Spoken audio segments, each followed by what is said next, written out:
नमस्कार, वंदे मातरम। दोस्तों, स्वागत है आप सबका सैनिक पाठशाला में। आज का ये वीडियो बेहद ही जानकारीदायक वीडियो है। दोस्तों, वीडियो को पूरा जरूर देखिएगा, क्योंकि हर बार जब डीए बढ़ता है तब उसके साथ ग्रेच्युइटी और लिव इनकेसमेंट भी बढ़ता है। जी हां, आप अगर खास करके जनवरी, फरवरी, मार्च, अप्रैल या तो फिर जुलाई, अगस्त, सितंबर, अक्टूबर के रिटायरी हैं तो आप ये वीडियो पूरा देखिएगा, ध्यान से देखिएगा। बहुत ही अहम जानकारी है। इसके साथ ही साथ दोस्तों, अब जो स्पर्श ने डीआर का 4 महीने का एरियर का भुगतान किया है, क्या उसमें आपका भी एरियर 2 रुपया या 3 रुपए या 4 रुपए कम भुगतान हुआ है? क्या यह हकीकत है? क्या यह 4 रुपए का आपको वापस मिल सकता है? चुटकी बजा के मिल सकता है। कैसे मिल सकता है आगे आपको समझाऊंगा। बेहद अहम जानकारी है ये भी, क्योंकि बहुत सारे पेंशनर्स ने मुझे मैसेज किया है इसको लेकर के कि मेरा भी एरियर 2 रुपए कम आया, 4 रुपए कम आया। ये जानते हैं, आगे पूरा आपको समझाऊंगा और कैसे वापस मिलेगा। चुटकी में मिल जाएगा, आज ही मिल जाएगा, वो आगे आपको बताऊंगा। दोस्तों, साथ ही साथ माननीय एफटी का एक अहम फैसला आया है एमएससीपी को लेकर के और रिकवरी को लेकर के। चलिए, उसके बारे में भी आगे आपको जानकारी दूंगा। तो इन्हीं विषयों के साथ आगे बढ़ेंगे। आगे बढ़ने से पहले दोस्तों, आप सबको बता दूं, सैनिक पाठशाला से ही आपको बहुत सारी ऐसी महत्वपूर्ण जानकारियां मिलती रहती हैं जो आपके लिए बहुत काम की होती हैं। बेशक वो जानकारियां बाद में आपको कहीं और से भी मिल जाएं, लेकिन पहली बार सैनिक पाठशाला से ही मिलती हैं। चलिए, अब आज के वीडियो में जो अहम जानकारियां हैं उसकी ओर आगे बढ़ते हैं। दोस्तों, सबसे पहली जानकारी दोस्तों, स्पर्श ने गजब कर दिया। हर पेंशनर के डीआर एरियर में से 2 रुपए, 4 रुपए करके काट लिया और करोड़ों रुपए बचा लिए। आज ही होगा उसका भुगतान है, यह है खुशखबरी। जी हां दोस्तों, क्या सही में स्पर्श ने 2 रुपए, 4 रुपए आपके भी काटे हैं? क्या आपने कैलकुलेट करके देख लिया? क्योंकि अब मैं देख पा रहा हूं पिछले 2 दिनों में, ये तो मैं कुछ एग्जाम्पल रख रहा हूं आपके सामने, कुछ ही एग्जाम्पल है। देखिए, एक ये यूट्यूब में कमेंट है, सर जी एक मंथ का 778-66 बनता है, 4 महीने का 3112 दिया है, जबकि 778 के हिसाब से ज्यादा होना चाहिए था। आगे कोई बोलते हैं कि 4 रुपए कम दिया गया है। आगे देखिए, व्हाट्सएप में भी ये है कि उनको भी कम मिला है। देखिए, 4 रुपए की कमी है। कोई बोल रहा है कि मुझे 3 रुपए कम मिला है।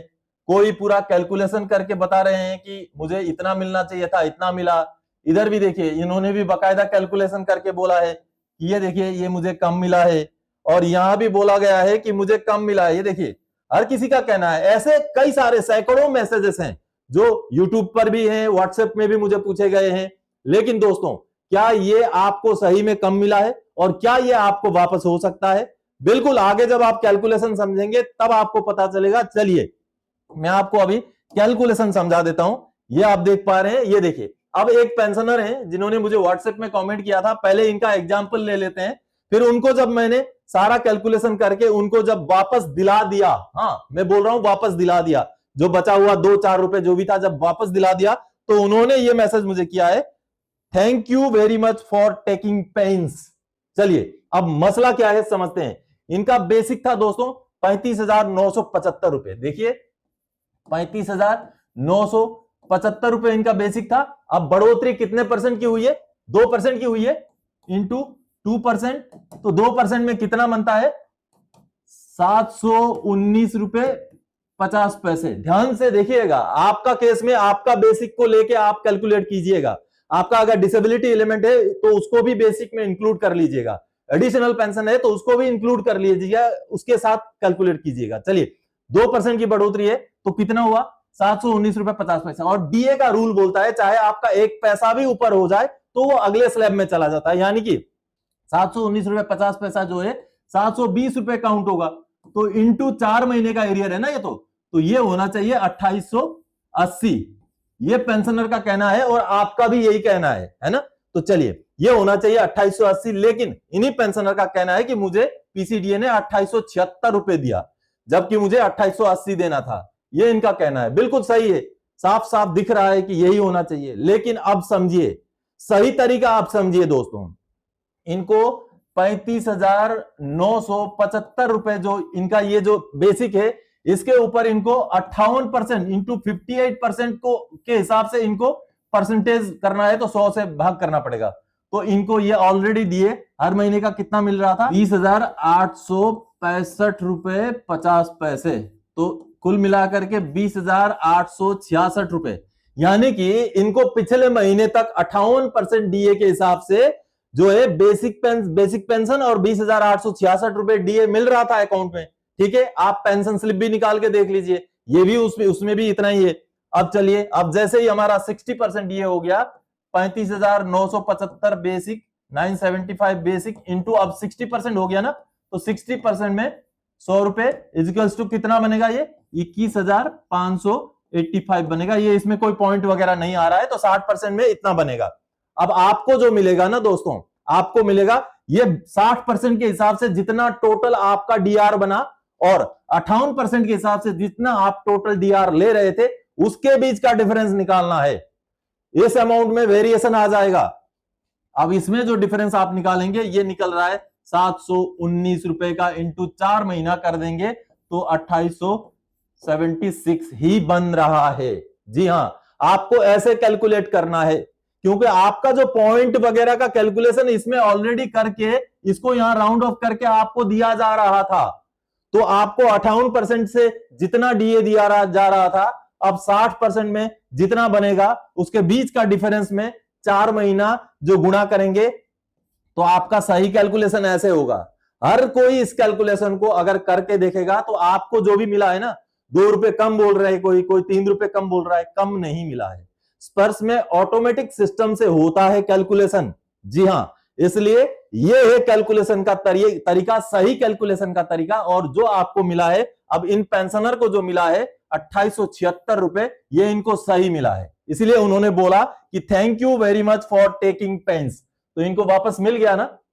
कहां मिला, यहां मिला, खाते में नहीं मिला लेकिन यहां मिला, क्योंकि आपको सही कैलकुलेशन समझना है दोस्तों। इसलिए ये जो कैलकुलेशन है, आप हमेशा जब भी आपको लगता है कि 2 रुपए कम मिला, 3 रुपए कम मिला, मेरा तो इतना होना चाहिए था, तो इस तरीके से आपका कैलकुलेशन कीजिए, आपको तसल्ली हो जाएगा। चलिए अब बढ़ते हैं दोस्तों अगली जानकारी की ओर। और अगली जानकारी है दोस्तों, अगली जानकारी है पीपीओ चेक करें। डीए बढ़ोतरी 2%, 3%, 4%, 6%, 8% के साथ ग्रेचुइटी और लीव इनकेसमेंट का भी होता है भुगतान। जी हां दोस्तों, चाहे डीए का बढ़ोतरी जितना भी हो, 2% हो, पहले 8-10% भी होता था, जितना भी परसेंट डीए का बढ़ोतरी हो, डीए जैसे ही बढ़ा, ग्रेचुइटी और लीव इनकेसमेंट में भी इजाफा लागू है। किनको लागू है, किनको लागू है वो बताता हूं। अगर आप जनवरी, फरवरी, मार्च या अप्रैल के रिटायरी हैं, या आप जुलाई, अगस्त, सितंबर, अक्टूबर के रिटायरी हैं, अब उनको लागू है। कैसे लागू है, पहले आपको डॉक्यूमेंट्स दिखाता हूं, पीपीओ दिखाता हूं, उन पीपीओ को देख करके समझ लेते हैं। चलिए दोस्तों, इस पीपीओ के जरिए जो जानकारी मैं आपको देने जा रहा हूं, वो हर दूसरे पेंशनर को फायदा दिलाएगा। जी हां, सही बोल रहा हूं, आगे पूरा वीडियो को समझिएगा। दोस्तों, ये एक जनवरी 2026 में रिटायर हुए पेंशनर का पीपीओ है।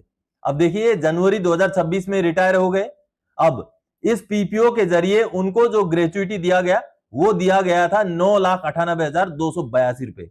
और ये 9,98,282 रुपए ग्रेचुइटी निकालने के लिए जो डीए का परसेंटेज लिया गया था, ये देखिए, dearness allowance for gratuity percentage कितना लिया गया था, 58%। अब देखिए, जनवरी 2026 के रिटायरी हैं। जनवरी 2026 में जब वो रिटायर हुए, उस टाइम में डीए रिवीजन नहीं हुआ था। डीए उस समय में 58% ही था, क्योंकि ये पीपीओ निकला है 13 जनवरी 2026 को। तो देख लीजिए, 13 जनवरी 2026 को जब ये पीपीओ निकला, तो उस समय में डीए 58% ही था। 58% के हिसाब से उनका ग्रेचुइटी निकाला गया 9,98,282 रुपए। अब डीए बढ़ चुका है, अब डीए 60% हो गया, और वो कब से लागू है, जनवरी 2026 से। तो इन पेंशनर को भी ग्रेचुइटी का जो फायदा है, कितना परसेंट के हिसाब से अब मिलना चाहिए, 60% के हिसाब से मिलना चाहिए। अब देखिए, ये पीपीओ उन्हीं पेंशनर का पीपीओ है, वही पेंशनर है जो 31 जनवरी 2026 को रिटायर हुए थे। अब जैसे ही हमारा 60% डीए हो गया, ये पीपीओ मई के महीने में निकला है दोस्तों, मई 2026 में। अब जैसे ही 60% डीए हो गया, अब देखिए उनका ये वाला कॉलम बदल गया, और यहां पर जो डियरनेस अलाउंस फॉर ग्रेचुइटी का जो परसेंटेज था 58% को अब बदल करके, बढ़ा करके 60% कर दिया गया, 60% कर दिया गया। और इनका जो ग्रेजुएट का अमाउंट है उसको भी रिवाइज करके 10,10,843 रुपए कर दिया गया। ये देखिए आप देख पा रहे हैं। और ये पीपीओ कब निकला है? 3 मई 2026 को अभी अभी निकला है। यानी कि उनका ये देखिए ग्रेजुएटी का डिफरेंस भी यहां दिखाया गया कि पहले 9,98,282 रुपए था, अब उनका 10,10,843 रुपए 60% डीए को लेकर के ग्रेजुएटी कैलकुलेशन किया गया। जो डिफरेंस 12,561 रुपए का बन रहा है, इसका भुगतान भी इन पेंशनर को हो चुका है। तो देखिए जो भी पेंशनर जनवरी, फरवरी, मार्च, अप्रैल या तो फिर अगले जो जुलाई, अगस्त, सितंबर, अक्टूबर, इन 4 महीनों के दौरान जो भी पेंशनर रिटायर हुए हैं उनको जरूर चेक करना चाहिए कि उनका ग्रेचुइटी रिवाइज होकर के उनको मिला कि नहीं मिला, क्योंकि डीए का डिक्लेरेशन जाके अप्रैल मई में होता है और अगला डीए का डिक्लेरेशन सितंबर अक्टूबर में होता है।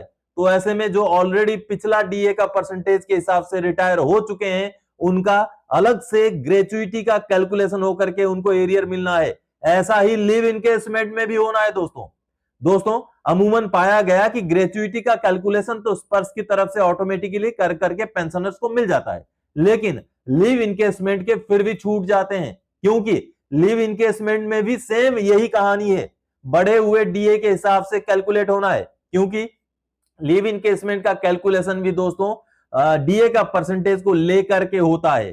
तो इन पेंशनर का, जैसे कि अब इनकी मैं बात करूं तो इनको जो लिव इनकेसमेंट मिला रिटायरमेंट आते टाइम वो मिला है 58% डीए को लेकर के कैलकुलेट करके, लेकिन अब चूंकि 60% हो गया है तो 60% के हिसाब से इनको जो लिव इनकेसमेंट है उसका भी फायदा मिलना। अगर आप इन महीनों में रिटायर हुए हैं तो बाद में आपका सही वाला डीए का परसेंटेज के हिसाब से ग्रेचुइटी या लिव इनकेसमेंट मिला या नहीं मिला ये आपने चेक करना है। अमूमन ग्रेचुइटी तो मिल जाता है, लेकिन लिव इनकेसमेंट का जरूर देख लीजिएगा, अगर नहीं मिला है तो वो आप मांग करेंगे तो वो आपको आराम से मिल जाएगा। हालांकि रिकॉर्ड ऑफिसेस इनको ऑटोमेटिकली रिव्यू करके भुगतान कराने का काम करते हैं, लेकिन इसके बावजूद भी बहुत सारे पेंशनर छूट जाते हैं, आपने इसलिए इसको चेक करना है। दोस्तों कैसी लगी जानकारी? ऐसी जानकारी आपको कहीं और मिल सकती है क्या?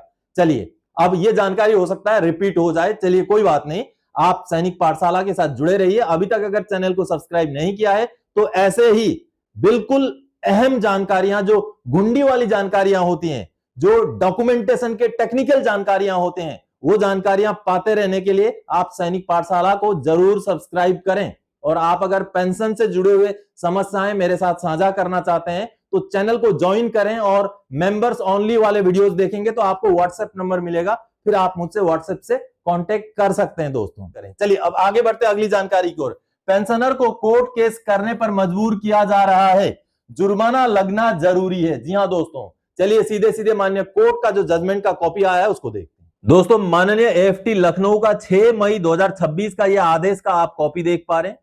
ये एमएससीपी से जुड़े हुए एक केस में आदेश आया है, कहीं ना कहीं दुखद है दोस्तों पेंशनर को एमएससीपी लागू होते हुए भी ना कोई अनविलिंगनेस है, ना कोई दिक्कत है, उनको एमएससीपी का पार्ट 2 ऑर्डर कराने के लिए कोर्ट में केस करना पड़ा। ये बेहद ही दुखद है। देखिए ये मार्च 2004 के भर्ती थे और नवंबर 2020 में ये रिटायर हुए। इनको 8 साल कंप्लीट होने पर नायक ग्रेड का एमएससीपी 2012 में मिल गया। अब जैसे ही 16 साल कंप्लीट हुआ इनको हवलदार का एमएससीपी मिलना था, जो इनको नहीं मिला। इन्होंने केस टेकअप किया, लेटर लिखे, लेकिन इनका एमएससीपी हवलदार ग्रांट नहीं हुआ। और देखिए ग्रांट ना होने का वजह क्या बताया गया है रेस्पोंडेंट्स की तरफ से। रेस्पोंडेंट्स यानी कि सरकारी पक्ष, चाहे रिकॉर्ड ऑफिस माने, चाहे पीसीडीए माने, चाहे यूनियन ऑफ इंडिया माने। अब क्या कहा गया है उनकी तरफ से, ये देखिए रेस्पोंडेंट के जो वकील साहब हैं, पर Contra submission of learned council for the respondents is that, यानी कि रेस्पोंडेंट के जो वकील हैं, काउंसिल हैं, उन्होंने क्या कहा ये देखिए यहां से मैं समझाना चाहूंगा। With regard to grant of second MSCP, यानी कि हवलदार ग्रेड का जो एमएससीपी ग्रांट करने का मसला है उसको लेकर क्या बोला गया है, the respondents have submitted that second MSCP has not been granted to the applicant due to non publication of part 2 order to this effect. यानी कि कहा जा रहा है कि सेकंड एमएससीपी इनको इसलिए नहीं मिला क्योंकि सेकंड एमएससीपी का पार्ट 2 ऑर्डर नहीं हुआ। पार्ट 2 ऑर्डर कौन करेगा? पार्ट 2 ऑर्डर इंडिविजुअल ने तो करना है नहीं, रेस्पोंडेंट का ही काम था। तो ये देखिए कहीं ना कहीं दुखद है। बताया गया है कि पार्ट 2 ऑर्डर ना होने की वजह से इनको एमएससीपी का सेकंड अपग्रेडेशन नहीं मिला। आगे फिर बताया गया है He further submitted that case for grant of MSCP2 to the applicant has already been taken up with parent unit for publication of Part 2 order for MSCP and arrears shall be granted to him on receipt of Part 2 order। यानी कि आगे कहा गया है कि MSCP उनको देने के लिए जो दूसरा हवलदार ग्रेड का एमएससीपी है वो देने के लिए हमने केस टेकअप कर दिया है। उनका पेरेंट यूनिट जैसे ही पार्ट ऑर्डर करके भेजेगा हम उसको एडजस्ट करके एरियर दे देंगे। तो इसके लिए अगर पेंशनर को कोर्ट में जाना पड़े कि मेरा पार्ट ऑर्डर कर दो और कोर्ट में जाने के बाद आप अगर केस टेकअप करें कि यूनिट को बोलें कि पार्ट ऑर्डर कर दो, तो कहीं ना कहीं दुखद है, ये बेहद दुखद है। और पूरा सुनवाई करने के बाद वैसे माननीय कोर्ट ने जो फैसला दिया ये देखिए, accordingly the original application is partly allowed directing the respondent to refund the amount of rupees 1,20,828 to applicant within a period of 3 months on receipt of certified copy of this order and grant benefit of MSCP2 to the applicant with effect from 29 March 2020 failing which interest of @6% per annum shall be payable. यानी कि उनका FSA में से पैसा भी काटा गया था, एफएसए में से उनका 1,20,828 रुपए काटा गया था, उसको भी भुगतान करने का आदेश दिया गया और साथ ही साथ एमएससीपी को आगे जो है जल्दी से भुगतान करने का भी आदेश 3 महीने के अंदर भुगतान करने का आदेश दे दिया गया। तो कहीं ना कहीं ये बेहद ही संजीदा मुद्दा है दोस्तों। अगर पार्ट 2 ऑर्डर में डिले हो जाए और पेंशनर को 6-6 साल, देखिए 2020 में मिलना था, अब जाके 2026 में मिलेगा, तो पेंशनर को 6-6 साल तक इंतजार करना पड़े तो कहीं ना कहीं दुखद है। तो ऐसे में एक ऐसा ऑटोमेटेड सिस्टम होना चाहिए जिसमें अगर स्पर्श या कोई भी अगर भुगतान में देरी करे तो स्पर्श की तरफ से पेंशनर को जो भी पैसे बाद में मिलेंगे उसके ऊपर ऑटोमेटिकली ब्याज लग के आना चाहिए। जब ब्याज का प्रावधान होगा तभी जाकर के समय से पार्ट 2 ऑर्डर्स होंगे, क्योंकि तभी सवाल पूछे जाएंगे डिपार्टमेंट्स को कि भाई ब्याज में इतना पैसा क्यों खर्चा हो रहा है, आप टाइम से काम क्यों नहीं कर रहे हैं। तभी जाकर के कहीं समय से काम होगा, ब्याज का अगर प्रावधान हो तो, नहीं तो इसी तरीके से डिले होता रहेगा। और डिले भी नहीं, अपना काम, सिंपल सा काम पार्ट 2 ऑर्डर करवाने के लिए अगर पेंशनर को कोर्ट में जाना पड़े तो यह दुखद है। अगर ऐसे में ब्याज का सिस्टम बना दिया जाए कि ऑटोमेटिकली ब्याज हो, अगर भुगतान देरी से हुआ तो उसके ऊपर ब्याज दिया जाए, अगर ऐसा सिस्टम बनाया जाए तो एक तो कंपेंसेशन भी पेंशनर्स को मिलेगा ब्याज के रूप में और साथ ही साथ काम भी जल्दी से हो जाएंगे, समय से हो जाएंगे, क्योंकि ब्याज देना पड़ेगा नहीं तो आप क्या मानते हैं? ये मेरी राय है, मैं इस मांग को, इस डिमांड को बार बार रख रहा हूं। आप भी अगर सहमत हैं तो वीडियो को शेयर जरूर कीजिएगा दोस्तों, क्योंकि ब्याज हमें बिल्कुल मिलना चाहिए अगर हमें देरी से भुगतान होता है तो। चलिए अब अगली जानकारी दोस्तों, आर्मी, नेवी, एयरफोर्स को मिलेगा अब नया बॉस। रक्षा मंत्रालय ने किया ऐलान। जी हां, रक्षा मंत्रालय ने ऐलान किया, ये सामने आप देख पा रहे हैं साइड में, ये है लेफ्टिनेंट जनरल NS राजा सुब्रमणी, जो कि PVSM, AVSM, SM और VSM है, जो अब नए चीफ ऑफ डिफेंस स्टाफ बनने जा रहे हैं। दोस्तों सबसे पहले चीफ ऑफ डिफेंस स्टाफ थे जनरल बिपिन रावत, जो कि अभी दिवंगत हैं। आप सबको पता है कैसे उनकी मृत्यु हुई थी, उनकी आत्मा को सद्गति मिले। वो जनवरी 2020 में चीफ ऑफ डिफेंस स्टाफ बने थे। उसके बाद 8 दिसंबर 2021 को वो इंसिडेंट हुआ। उसके आगे फिर कुछ दिनों तक ये पद खाली था। फिर 30 सितंबर 2021 को जनरल अनिल चौहान बने चीफ ऑफ डिफेंस स्टाफ। फिर आगे अब ये 30 मई तक रहेंगे। फिर अब नए अगले जो defence chief of defence staff है, जिनका डिटेल्स भी आपने देखा, फोटोग्राफ भी आपने देखा, तो कहीं ना कहीं फौज को नया बॉस मिलने जा रहा है और हम भी पूर्व सैनिक होने के नाते भी कहीं ना कहीं इसकी जानकारी हमें भी होनी जरूरी है। तो दोस्तों आज के इस वीडियो में इन्हीं जानकारियों के साथ आया था। आने वाले समय में और कोई जानकारीदायक, आपसे सरोकार रखने वाला विषय लेके मैं फिर से हाजिर हो जाऊंगा। तब तक के लिए जय हिंद दोस्तों।